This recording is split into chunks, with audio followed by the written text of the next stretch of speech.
Zombie apocalypse.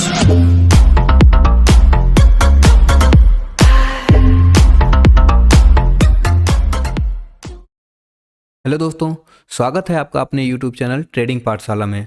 अगर आप हमारे चैनल पर नए हैं तो हमारे चैनल को सब्सक्राइब कर लें और बेल आइकन को जरूर प्रेस करें, जिससे कि हमारे द्वारा अपलोड किए जाने वाले वीडियोज़ की ताज़ा अपडेट आपको मिलती रहे। दोस्तों, ट्रेडिंग पाठशाला लेकर आ गया बेसिक्स ऑफ स्टॉक मार्केट का छठा लेक्चर। पिछले लेक्चर में हमने टाइप ऑफ ऑर्डर्स डिस्कस किया था। कौन कौन से टाइप ऑफ ऑर्डर्स होते हैं, उनको किस तरीके से प्लेस किया जाता है, उसका क्या एडवांटेज है, क्या डिसएडवांटेज है। अभी हम लोग प्री मार्केट सेशन डिस्कस करने वाले हैं इस वीडियो में कि प्री मार्केट सेशन क्या होता है, इसको क्यों लाया गया था और इसका हम किस तरीके से फ़ायदा उठा सकते हैं और इसका किस तरीके से नुकसान होता है। तो यहाँ पर देखिए, यहाँ पे लिखा हुआ है pre market session is a new innovation on the exchange side to arrive at the ideal opening price. ठीक है, तो यहाँ पर जो कोई भी स्टॉक होता है इसको लाया गया था, उसके एक ओपनिंग के टाइम पे एक प्राइस हो जिसपे most of the orders execute हो जाएं।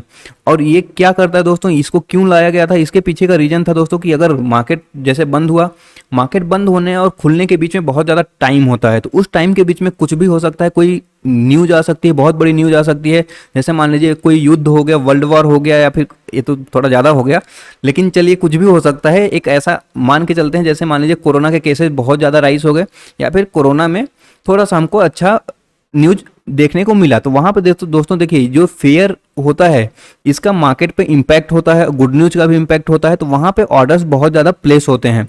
तो उसकी वजह से क्या होता है, वोलेटाइल मार्केट हो जाता है, जो प्राइस का फ्लक्चुएशन होता है वो बहुत ज़्यादा बढ़ जाता है, कभी ऊपर जाएगा कभी नीचे जाएगा, अगर ये ओपनिंग प्राइस वाला कॉन्सेप्ट नहीं लाया जाता। तो इसको कम करने के लिए एक ओपनिंग प्राइस ले आया गया कि जितने भी आपके उस बंद और खुलने के बीच में, जब मार्केट बंद था और जब मार्केट ओपन हुआ, उसके बीच में भी जितने भी ऑर्डर्स हैं वो एक आइडियल प्राइस पे एग्जीक्यूट किए जाएंगे। उस प्राइस पे जितने भी ऑर्डर्स होंगे, अगर उस प्राइस पे एग्जीक्यूट हो रहे हैं तो वो एग्जीक्यूट हो जाएंगे, अदरवाइज जिस टाइप का ऑर्डर होगा उस हिसाब से वो एग्जीक्यूट होगा मार्केट ओपन होने के बाद। तो इसलिए लाया गया था। और यहाँ पर दोस्तों देखिए, प्री मार्केट सेशन में जो होता है उसमें आप सिर्फ और सिर्फ सीएनसी ऑर्डर प्लेस कर सकते हैं। सीएनसी ऑर्डर नहीं, सीएनसी टाइप के प्रोडक्ट कोड के साथ जो ऑर्डर्स होंगे। मतलब सीएनसी ऑर्डर्स क्या होते हैं इसके बारे में हमने चर्चा किया था टाइप ऑफ ऑर्डर्स में जब हम लोग पढ़ रहे थे। यहाँ पे थोड़ा सा बता देता हूँ। देखिए, जितने भी प्रोडक्ट हैं एनएससी पे लिस्टेड हैं, कंपनीज हो गई, ईटीएफ्स हो गए, जो भी सीएनसी ऑर्डर के साथ आता है, इसमें इंट्राडे भी आप प्लेस कर सकते हैं, लेकिन वो सीएनसी में भी अवेलेबल होना चाहिए। उसका जिसका एक्सपायरी नहीं होता है वो एक प्रोडक्ट होता है, बिना एक्सपायरी के साथ में उसको आप जब तक चाहें तब तक होल्ड कर सकते हैं, तो वो होता है सीएनसी ऑर्डर या फिर सीएनसी प्रोडक्ट।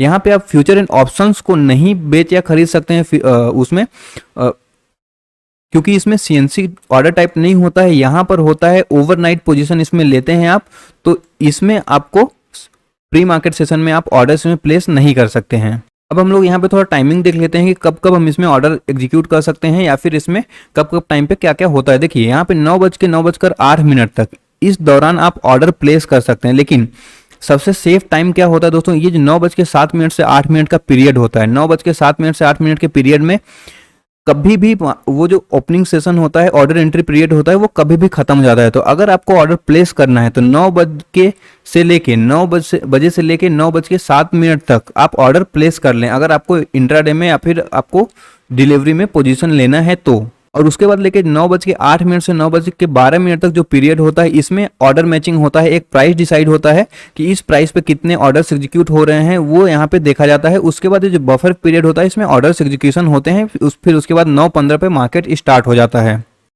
अभी चलिए देख लेते हैं हम लोग प्री मार्केट सेशन में या फिर आफ्टर मार्केट ऑर्डर्स कब लगाते हैं। देखिए, आफ्टर मार्केट ऑर्डर्स वो लोग लगाते हैं जो लोग इन्वेस्टर होते हैं, या फिर उनको वो होल्ड करके लॉन्ग टाइम तक जाना है, उनको इंट्राडे के प्राइस के फ्लक्चुएशन से कोई फर्क नहीं पड़ता है, तो वो लोग आफ्टर मार्केट ऑर्डर्स लगाते हैं। अब दूसरे टाइप के ट्रेडर्स होते हैं, वो आफ्टर मार्केट ऑर्डर कब लगाते हैं, जब मान लीजिए कोई बड़ा इवेंट हो या फिर बहुत बड़ी आपका गुड न्यूज हो या फिर बैड न्यूज हो, बहुत बड़ा हो, जिससे कि मार्केट में आपको एक सडन मोमेंटम हो जाए। आपको वहां पे अगर मार्केट ओपन होते ही जैसे मार्केट गिरने वाली सिचुएशन हो कि अभी आज मार्केट ओपन होगी, उसके बाद सडन फॉल होगा, ऊपर जाने का तो कोई चांसेस ही नहीं है, तो वहां पर क्या करते हैं कि कुछ लोग आपको प्री मार्केट सेशन में आप ऑर्डर्स लगा देंगे, उसके बाद जो सडन फॉल होगा उसमें आप उसका फायदा ले सकते हैं। अदरवाइज नॉर्मल सिचुएशन में दोस्तों प्री मार्केट ऑर्डर इंट्राडे या फिर ट्रेडिंग जो लोग करते हैं वो नहीं प्लेस करते हैं जनरली, क्योंकि उसके बाद प्राइस एक्शन देखते हैं, प्राइस एक्शन देखने के बाद जिस तरीके से सिचुएशन बनती है उस तरीके से इंट्राडे में ट्रेडिंग होती है।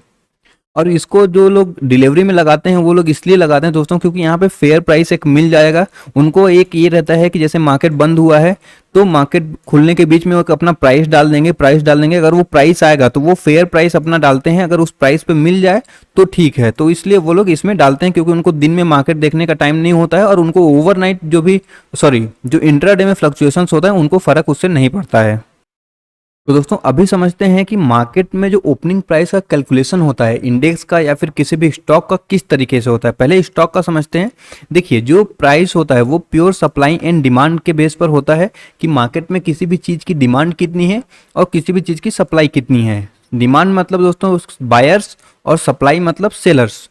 और दोस्तों प्राइस वह लिया जाता है कि जिसपे सबसे ज़्यादा ऑर्डर्स एग्जीक्यूट हो सकें। अब यहाँ पे देखिए ये मैंने गलत इसको मार्क किया हुआ है, क्यों? क्योंकि प्राइस वो नहीं लिया जाता है जिस पर सबसे ज़्यादा ऑर्डर्स हों। ऑर्डर्स तो कितने भी हो सकते हैं, अब वहाँ पे जो कंसर्न होता है वो क्वांटिटी का होता है कि कितने ज़्यादा क्वांटिटी हम किस प्राइस पे ट्रेड कर पा रहे हैं। ठीक है, बेचने वाला या फिर जो हमारा मार्केट है एनएससी ये देखता है कि वहाँ पर ऐसा कौन सा प्राइस है जहाँ पे सबसे ज़्यादा ऑर्डर्स बेचे या खरीदे जा सकते हैं। और उसके बाद यहाँ पे जो मैंने आपको पहले बताया था कि आप जो है कॉन्ट्रैक्ट्स को, फ्यूचर एंड ऑप्शंस को सेल नहीं कर सकते हैं या फिर बाई नहीं कर सकते हैं प्री मार्केट में।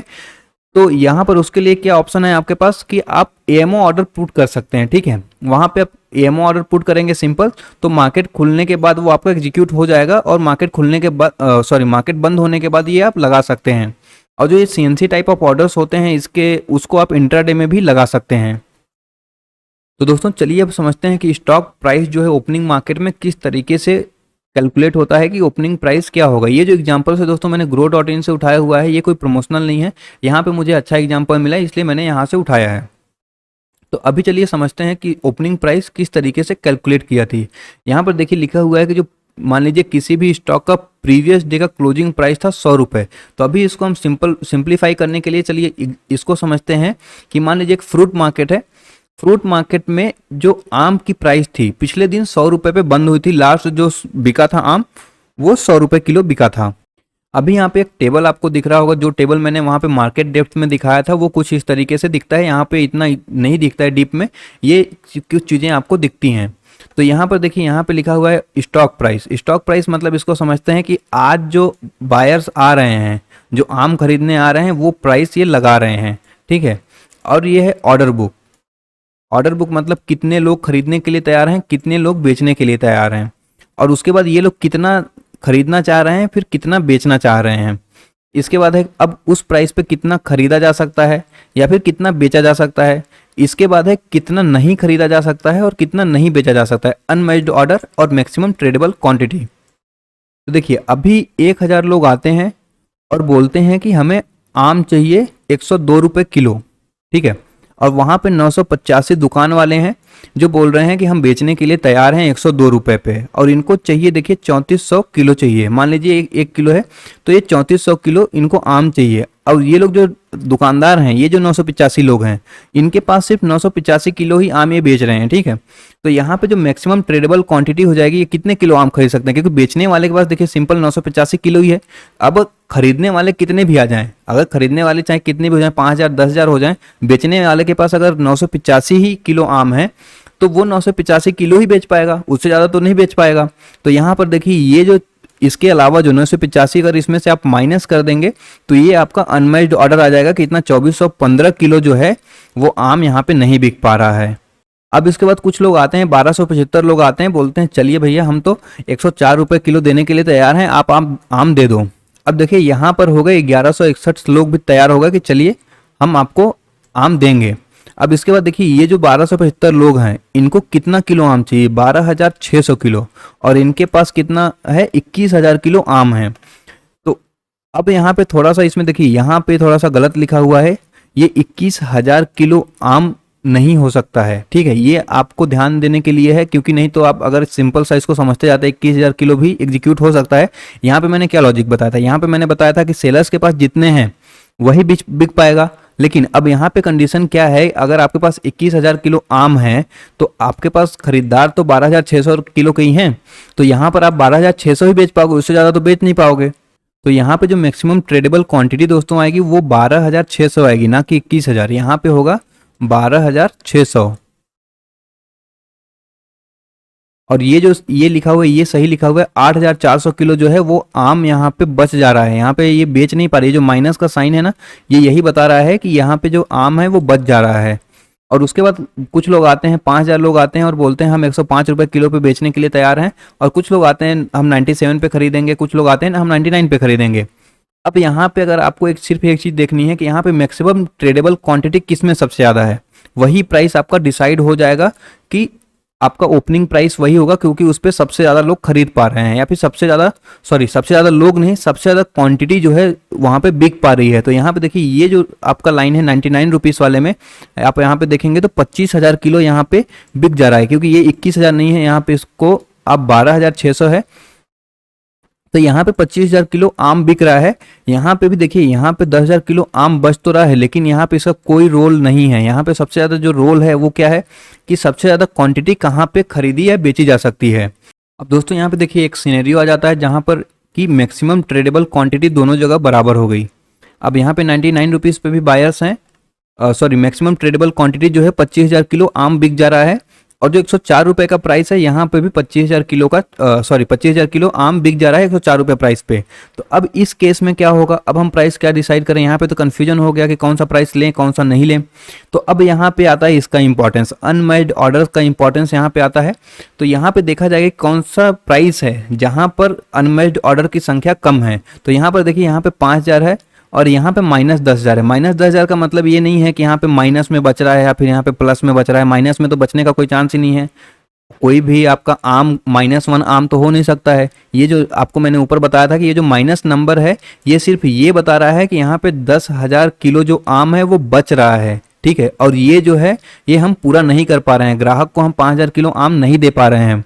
तो यहाँ पे ये दोस्तों 5,000 किलो ही माना जाएगा कि सबसे कम, और जो है यहाँ पे अनमेच्ड ऑर्डर्स हैं वो जो सबसे कम है। अनमेच्ड यहाँ पे क्वांटिटी होनी चाहिए थी, वैसे ऑर्डर्स नहीं, यहाँ पे अनमेच्ड क्वांटिटी होनी चाहिए थे। तो यहाँ पे अनमेच्ड क्वांटिटी जो है यहाँ पे 5,000 किलो ही है। तो ये वाला प्राइस जो आपका है 104 रुपये का, वो हमारा ओपनिंग प्राइस यहाँ पर हो जाएगा। अब दोस्तों यहाँ पर एक और केस लेते हैं। देखिए यहाँ पर एक 25,000 क्वांटिटी है, मैक्सिमम ट्रेडेबल क्वांटिटी 104 रुपये पे। उसके बाद 99 रुपीज़ पे अगर आप देखेंगे तो मैक्सिमम ट्रेडेबल क्वांटिटी, मतलब यहाँ पे भी 25,000 किलो आम बिक रहा है। अब यहाँ पर तो दोनों बराबर हो गए, यहाँ पे 10,000 किलो आम हम नहीं दे पा रहे हैं और यहाँ पर हमारा 10,000 किलो आम बच जा रहा है। तो अब क्या करें दोस्तों, अब यहाँ पे आता है प्राइस का रोल, ठीक है। जो क्लोजिंग प्राइस है उसका रोल आता है यहाँ पे। देखिए यहाँ पे हमारा जो पिछला क्लोजिंग प्राइस था वो 100 रुपये किलो पे था, ठीक है। तो अब हम यहाँ पे देखेंगे कि सबसे नज़दीक इन दोनों में से 100 रुपये के नज़दीक कौन सा है जिसमें गैप कम हो रहा है, ठीक है। अगर देखिए यहाँ पे नज़दीक का प्राइस क्यों लिया जाता है, क्योंकि यहाँ पे अगर हम 104 रुपये ले लेंगे तो बहुत बड़ा गैप हो जाएगा मार्केट में। आप अगर कैंडल्स देखेंगे, जब आपको कैंडल्स पढ़ेंगे तो वहाँ पे अगर देखेंगे गैप अप गैप डाउन का रोल आपको वहाँ पे समझाऊंगा। तो यहाँ पे बहुत बड़ा गैप अप ओपनिंग हो जाएगी, यहाँ पे एक छोटी सी गैप डाउन ओपनिंग हो रही है, ठीक है। Gap down opening, gap up opening आपको मैं थोड़ा सा क्लियर कर देता हूँ यहाँ पे कि गैप अप ओपनिंग, जैसे मान लीजिए 100 रुपये से कितना ऊपर खुल रहा है वो गैप अप ओपनिंग, 100 रुपये से कितना नीचे खुल रहा है वो गैप डाउन ओपनिंग, ठीक है। तो यहाँ पे देखिए पास में प्राइस कौन सा है, ये 99 रुपये का जो प्राइस है वो 100 रुपये के ज़्यादा पास में है। तो ये जो 99 रुपये का प्राइस है ये डिसाइड हो जाएगा हमारा ओपनिंग प्राइस। अब दोस्तों यहाँ पे एक लास्ट केस लेते हैं, इसको थोड़ा सा समझने की कोशिश करते हैं। देखिए अब यहाँ पे क्या हो गया, ये 25,000 क्वांटिटी, ये 25,000 क्वांटिटी, ये भी सेम हो गया, अनमैच्ड ऑर्डर्स भी सेम हो गए, ये भी सेम हो गया, और जो प्राइस का डिस्टेंस है 100 रुपये से वो भी सेम हो गया। ये 96 हो गया, 99 को यहाँ पे हमने मॉडिफाई करके 96 कर दिया। अब हमारे पास दोनों जो रेंज है वो 4 रुपये ऊपर हो गया है और एक 4 रुपये नीचे हो गया है। तो अब हम क्या डिसाइड करें, ऐसे केस में क्या होता है दोस्तों कि जो ऐसा वैसा सिचुएशन तो बहुत कम होता है, लेकिन हम समझने के लिए समझते बहुत कम, क्या ना के बराबर होता है, नहीं होना चाहिए, ऐसा होता ही नहीं है, क्योंकि लिक्विडिटी काफ़ी अच्छी होती है हमारे मार्केट्स में। तो यहाँ पर ऐसा केस होता नहीं है, लेकिन हम थियोरेटिकली इसको समझ लेते हैं बस। देखिए जब ऐसा होता है दोस्तों, ऐसा केस अगर आ जाता है तो यहाँ पे जितने भी ऑर्डर्स होते हैं सारे ऑर्डर्स आपको मार्केट में डाल दिए जाते हैं। अब उस वहाँ मार्केट में डालने के बाद ओपन मार्केट में डाल देंगे, वो 9:15 के बाद सारे ऑर्डर्स एग्जीक्यूट होंगे और उसमें जो इमीडिएट और कैंसिल ऑर्डर लगे होंगे वो कैंसिल हो जाएंगे, और जितने भी ऑर्डर्स होंगे उसके अलावा जितने ऑर्डर्स होंगे जो डे में लगे होंगे वो डायरेक्ट जाएंगे लाइव मार्केट में, फिर वहाँ पर एग्जीक्यूट होंगे।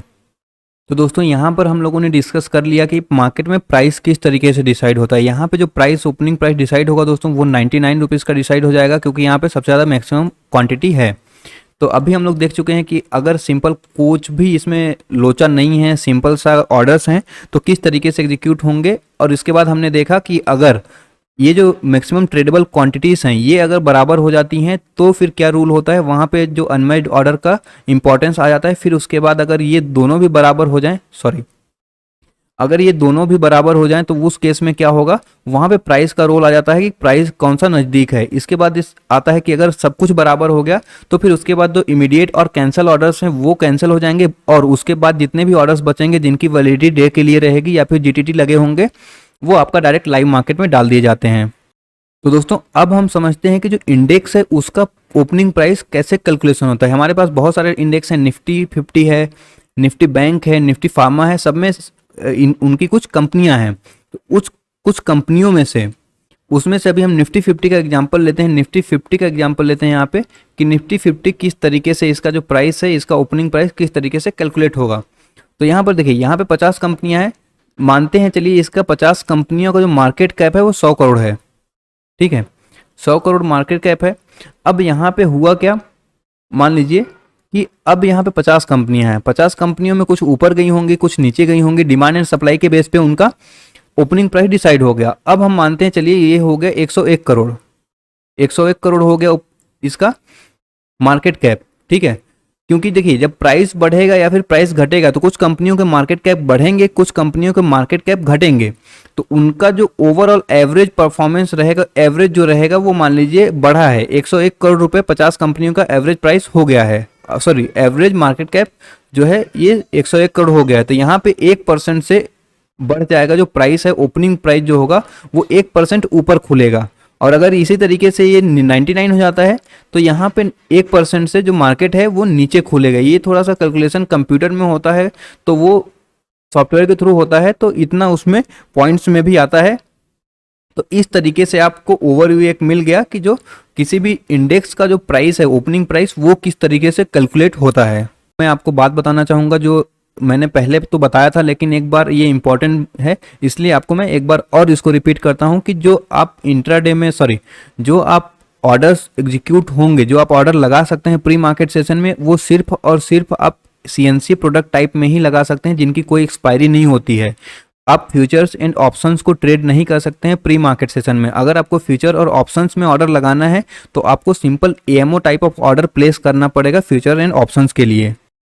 तो दोस्तों आज के लिए बस इतना ही। आशा करता हूँ इस वीडियो में कुछ नया सीखने को मिला होगा। वीडियो अच्छा लगा हो तो वीडियो को लाइक जरूर करें, अपने दोस्तों के साथ शेयर करें और चैनल को सब्सक्राइब कर लें। थैंक यू, धन्यवाद, जय हिंद।